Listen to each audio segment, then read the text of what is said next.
Contacto con Uriel Brugbacher, es secretario de Presupuestos y Finanzas y está a cargo de Economía. Uriel, Sebastián Carbone te saluda. ¿Cómo estás? Buen día, gracias por el tiempo. Hola Sebastián, hola Camila, ¿cómo les va? ¿Cómo andan? Buen día, gracias por el llamado y que tengan buen año. Igualmente para vos. Ahora vamos a hablar de este año que se nos viene, pero antes me gustaría preguntarte por el 2024, primer año efectivo de gestión de Rogelio Frigerio. Si tuvieses que hacer un balance de cómo ha sido el año que se acaba de ir, ¿qué me dirías? Te lo diría muy en criollo, bien, que creo que fue un muy buen año, un año donde ordenamos las cuentas y hoy sabemos lo que debemos y cómo lo podemos pagar. Y eso creo que es fundamental en el área específica que me toca a mí, que son las finanzas de la provincia.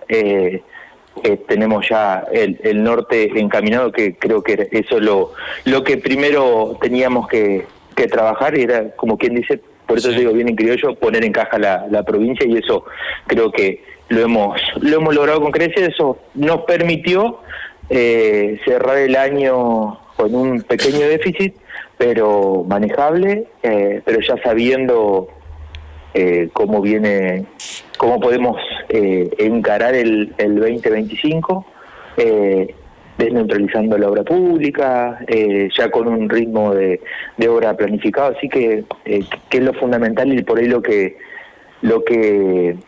diferencia a un ejercicio de otro. Digamos, vos tenés lo que nosotros llamamos costos fijos, costos dados, ya son los sueldos, el movimiento o el funcionamiento de la policía, el funcionamiento de escuelas, el funcionamiento de hospitales, eso ya viene dado y vos no lo podés alterar si vas incrementando. Después, obviamente, el factor determinante o el que puede llegar a fluctuar, que eso se trabajó mucho con los contratistas, es la obra pública, y en eso vamos trabajando con curvas de inversión que son manejables.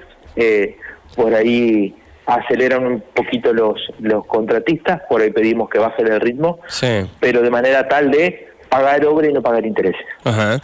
Ahora, cuando vos me describís el 2024 y me decís, en el escenario de clarificación y de orden de las cuentas públicas, nosotros avanzamos y tenemos un mayor margen de previsibilidad, el déficit fue más bajo por ahí de lo que esperaban. Ahora, cuando ves, que las transferencias a las provincias cayeron como cayeron el año pasado, y Entre Ríos fue una víctima más de las provincias que no recibieron los fondos de Nación.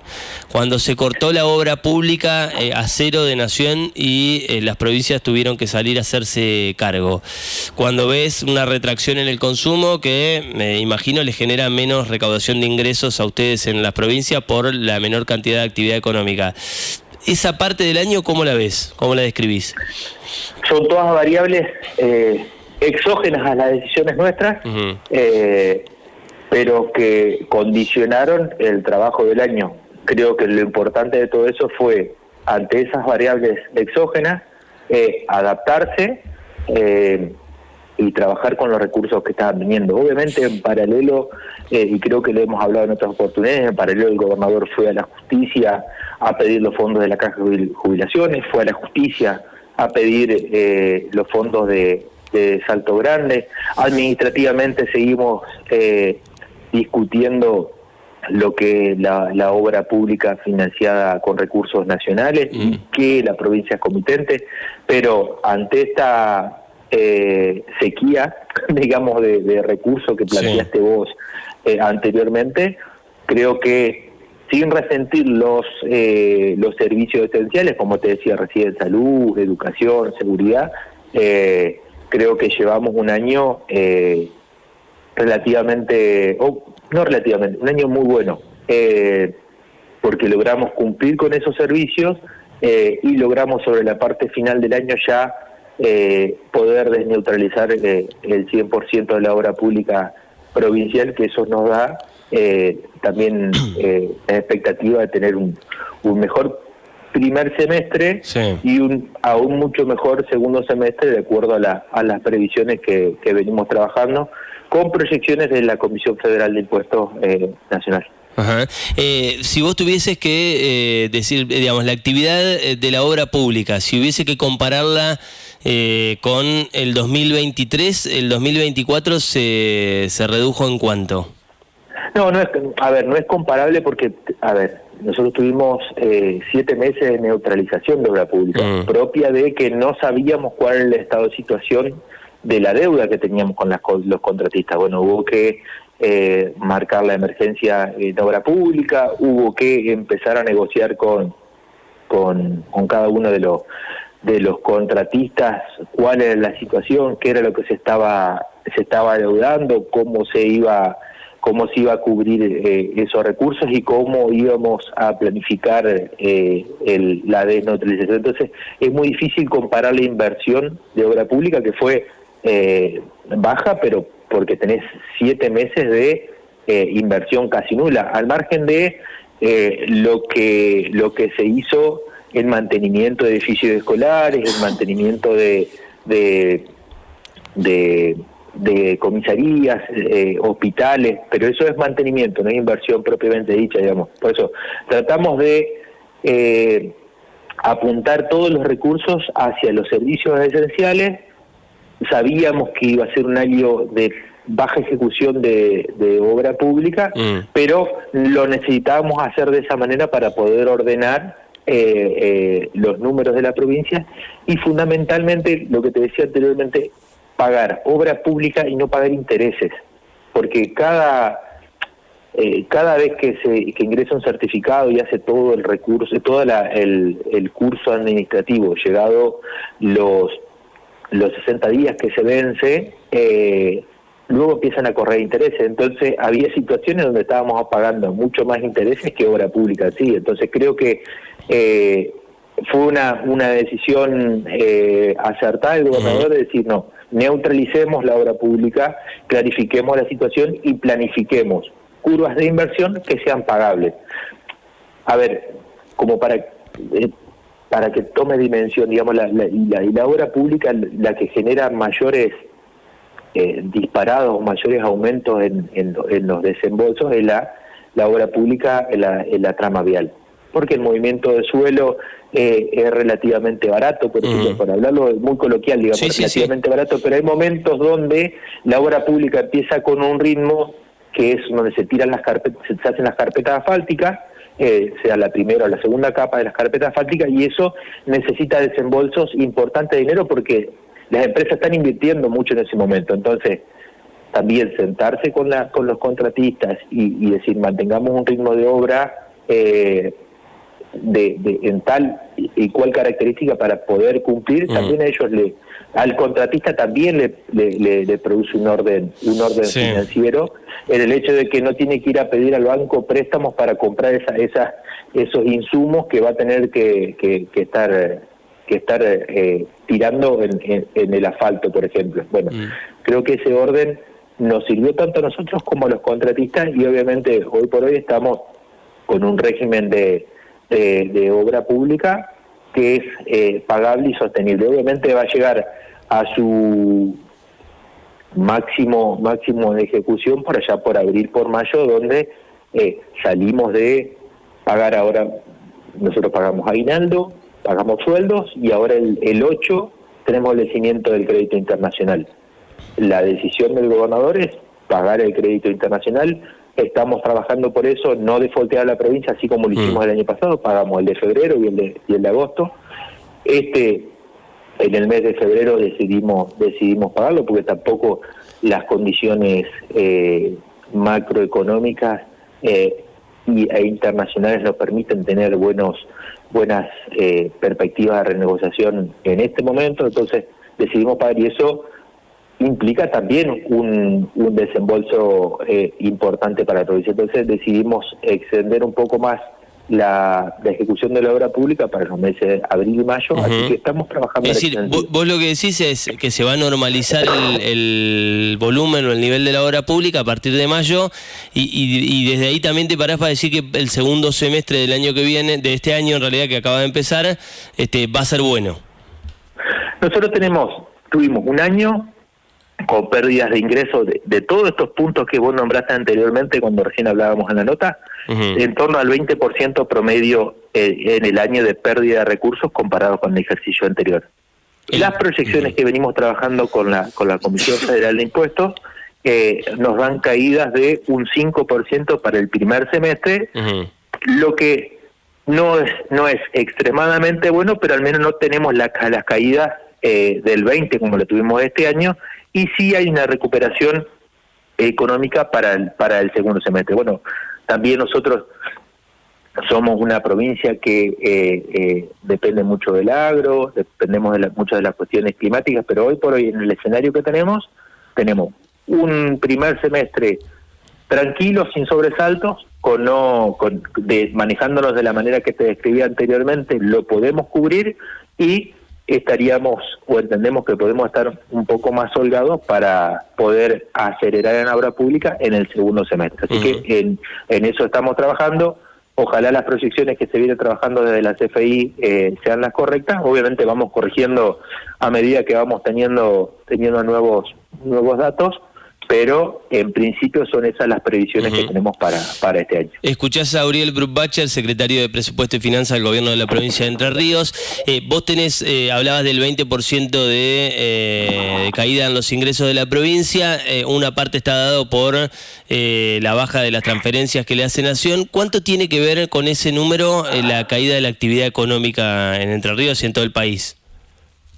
No, esta caída del 20%, a ver, nosotros cuando discriminamos los ingresos, lo que es discrecional siempre lo dejamos por fuera, porque son meramente discrecionales, porque es obra pública financiada por Nación, entonces lo separamos del análisis, digamos, porque eso depende de una voluntad del presidente, depende de las negociaciones que se están haciendo a través del Ministerio de Planeamiento provincial con el de Nación.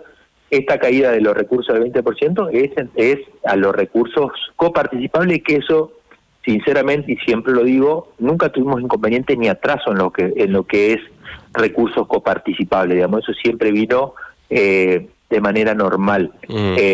Esa caída del 20% que yo te marco de los recursos es propia de la actividad económica. El año pasado fue un año malo económicamente, digamos, repercutió. Es directamente eso. Tanto en los recursos de coparticipación como en los recursos propios. Bueno, la expectativa de la reactivación económica o esta no caída del 20%, sino que en torno al 5%, está netamente dada por la reactivación, que obviamente, y siempre lo aclaro, y también me gusta aclararlo, cuando digo reactivación económica, siempre hablamos en términos macroeconómicos, digamos, porque vos me podrás decir, sí, pero el kiosco de la esquina o el supermercado o la tienda no tiene los mismos movimientos, y sí puede ser, porque estamos haciendo el análisis macro. Después, obviamente, hay sectores puntuales que han tenido recuperación mucho más rápida, hay otros que han estancado y otros que han quedado relegados en torno al promedio. ¿En cuáles ves, Uriel, que mejoraron? Digamos, ¿qué sectores sentís que están viendo esa recuperación de la que habla el Gobierno Nacional? Algunos sectores, primero obviamente por eso te digo, lo macro, muchos de los sectores relacionados a la minería han tenido una recuperación. El RIGI a nivel nacional hizo que muchas de las grandes actividades, por eso te digo, en lo macro eso ha ayudado, eso ha activado. Obviamente también el agro ha tenido una repercusión, el agro y toda la cadena relacionada al agroalimentario. Después podemos ver los números puntuales hoy relacionados a la cosecha fina y la cosecha gruesa, puntualmente en nuestra provincia, donde los productores... La semana pasada yo lo tuve a Matías Martiarena, de Federación Agraria aquí, y leía declaraciones en las últimas horas de Pino de la Sociedad Rural. Hay un reclamo al gobierno por el tipo de cambio que ellos consideran atrasado, por una actividad cargada de impuestos que el presidente prometió bajar las retenciones y no cumplió. Digo, el sector describe el momento como dramático, de alerta. Por eso te digo, el sector, acá en la provincia hay sectores, y esto está relacionado también a los arrendos, a la lluvia, al tipo de cambio, como bien lo decías vos. En la cosecha gruesa está perdiendo alrededor de 300 kilos por hectárea. En la cosecha fina perdió alrededor de 600 kilos por hectárea, digamos. Es un foco de alerta. Después, obviamente, por eso te digo, cuando uno analiza la macro, ve que la macro está encaminada, después la micro y sectores puntuales se van reactivando. Y lo que vos me decías, me parece que hay sectores del comercio que se han reactivado, propio de también las tarjetas de crédito. Empezaron a ofrecer financiación primero fue a 3, después fue a 6 y ahora ya llegamos a 12 meses. Me parece que eso dinamiza de alguna manera algunos sectores puntuales relacionados al consumo, fundamentalmente por ahí de electrónicos. Me parece que viene por ese lado. Mirá, ¿puedo decir que el consumo de la electrónica creció en la Argentina en los últimos meses? Me parece que es un sector que puede haberse visto beneficiado en torno a este financiamiento. Ya te digo que han aparecido las 3, 6, 9 y 12 cuotas en algunos casos. ¿Coincidís con esto que plantea el campo? Que el dólar está atrasado, que es un dólar muy barato. Bueno, algo de eso hay. Uno ve el boom de argentinos ahora veraneando en Brasil, en Uruguay, las colas eternas para cruzar a Chile, justamente a comprar electrónica o zapatillas. Evidentemente hay una cuenta que nos es favorable para ir al exterior. ¿Vos sentís o te preocupa que ese dólar esté tan barato? Yo coincido en algunos planteos que se hace desde acá de Entre Ríos, y es que a nosotros nos toma como zona núcleo, y los 20, 30 quintales que nosotros tenemos promedio de algunos cereales oleaginosas están muy lejos de los 30, 45 o 60 que tienen en otros lugares del mismo cereal oleaginosa, digamos. Entonces, por ahí es una situación compleja y desventajosa puntualmente para nuestros productores de terrenos, porque los rendimientos de nuestras tierras no son los mismos que los de la zona núcleo, y nos tratan de la misma manera. Bueno, son cuestiones que se deberán plantear, y me parece que las instituciones del agro de alguna manera siempre lo han planteado, fundamentalmente las entrerrianas, relacionados a que siempre nos trataron como La Pampa, como Buenos Aires, o como el centro sur de Santa Fe y Córdoba, y las producciones o los niveles de producción no son los mismos para nuestra zona. ¿Cuánto optimismo te genera lo que pueda llegar a pasar en la Argentina durante este año, y cuánto te preocupa? Vos describís la macro y decís, bueno, está ordenada, los indicadores son buenos, uno ve determinados aspectos de la economía, bueno, hay una inflación, más allá de ahora hay un dato que preocupa un poco al gobierno, que es la inflación alta en alimentos de la primera semana de enero. Alguno puede pensar que también es estacional, pero bueno, hay que ver cómo repercute eso después en la inflación que deje el primer mes del año, pero hay una inflación que se ha notablemente desacelerado, hay cuestiones de la macroeconomía que parecía que al gobierno le cierran bien. Ahora, cuando vas a la micro, vos lo decías recién, no sé, hablas con el asalariado y te dice no me alcanza la guita, o con el jubilado que le licuaron las jubilaciones y no sé, y le cortan los medicamentos. Hay una situación del bolsillo común complicada en la Argentina. ¿Te entusiasma de que eso se pueda resolver este año, o te preocupa lo que pueda llegar a pasar en la Argentina en 2025? Creo que el primer semestre va a ser clave en este sentido, donde podemos ver si la recuperación económica es sostenible y no es solamente un mero rebote que se ha dado propio de la estabilidad en la inflación. Dadas esas condiciones, y si esto perdura en el tiempo, creo que también ahí al empresario, y ahí digo, me parece que es más estructural esto. Yo también hacía por ahí los análisis del año pasado, diciendo, el empresario, antes de tomar una decisión de inversión, que es la que genera empleo, que es la que genera recursos, que es la que genera mano de obra, que es la que dinamiza la economía, que pone en marcha un montón de engranajes de la vida económica, que mejora los salarios en términos reales. El año pasado fue un año raro para el empresario, primero porque iba a tener la ley bases aprobada en junio, que luego fue el pacto de mayo, que terminó siendo el acuerdo de julio. Eso un empresario le pone todas las luces de alerta a la hora de realizar una inversión. Ese camino quedó despejado en el segundo semestre. Me preocupa, hoy por hoy me preocupa cuál va a ser el camino que va a tomar el gobierno nacional en torno a no tener el presupuesto nacional aprobado, y cómo eso puede afectar en el ruido de la decisión empresaria. Acá dependemos mucho de la decisión empresaria y de cómo el empresario Uriel, ponga... los empresarios, más allá de esto que vos decís de, no sé, de la incertidumbre por la cuestión política de la Argentina y de los meses que se haya podido demorar un paquetón de leyes que el gobierno quería sacar antes de lo que pudo hacerlo, leía hoy declaraciones de sectores industriales o de grandes empresarios de la Argentina advirtiendo por el riesgo de desindustrialización y de menor empleo a partir de la liberación de importaciones y de cómo eso repercute después en la Argentina. O sea, hablo de Paolo Roca, por ejemplo, y del problema con el acero chino. ¿Es un modelo que te entusiasma o que te genera un poco de preocupación, digamos, que haya apertura indiscriminada de importaciones, que los empresarios argentinos le digan al gobierno, che, tengo impuestos altísimos, tengo un dólar súper planchado, con estas condiciones, ayer veía que cerró una planta de Adidas en provincia de Buenos Aires y que van a empezar a importar las zapatillas y ahí hay 360 laburantes que se quedaron sin trabajo. ¿Es un modelo que cierra con la gente laburando? A ver, es un modelo que si uno lo analiza por partes, no cierra. Ahora, si uno analiza, vos recién hablaste de un factor importante que es la presión fiscal. El gobierno nacional está trabajando en una modificación impositiva. Hay que ver qué es lo que toca y si esto hace que nuestras empresas se tornen competitivas para que el acero chino deje de ser atractivo de traer. Sí. Y podamos competir con nuestro acero nacional.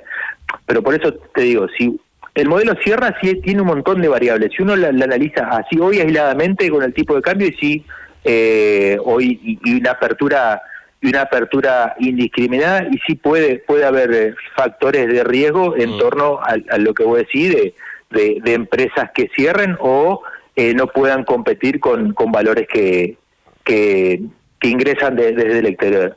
Ahora, si a eso se le suma una reducción impositiva como la que está planteando en lo discursivo, todavía no hemos visto nada escrito, en lo discursivo, una reforma impositiva como la que se están planteando, que disminuiría la presión fiscal sobre determinados sectores, y podemos hablar de otra sensación o de otra perspectiva al respecto. Hoy te digo, así como decís hoy, si vos analizás hoy en el estado de situación, y hoy es complejo porque sí, te conviene traer muchas cosas de afuera y no producirla acá, y eso preocupa por la cantidad de gente que puede quedar fuera del sistema. Sí. Obviamente que es una cuestión que uno mira. Ahora, escucha por el otro lado que se está trabajando en una reforma impositiva y a uno lo entusiasma porque eso liberaría presión fiscal sobre las empresas. Bueno, sí, pero todavía es un problema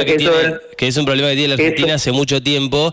El gobierno lo prometió resolver. Hasta ahora, hacés bien vos decís, bueno, hasta ahora es en lo discursivo, e incluso el presidente ha subido algunos impuestos hasta ahora. Digo, vos decís o creés en la promesa de que efectivamente, viene una etapa en la Argentina de reducción impositiva. Ojalá así se dé, porque esto permitiría, vuelvo a decir, acá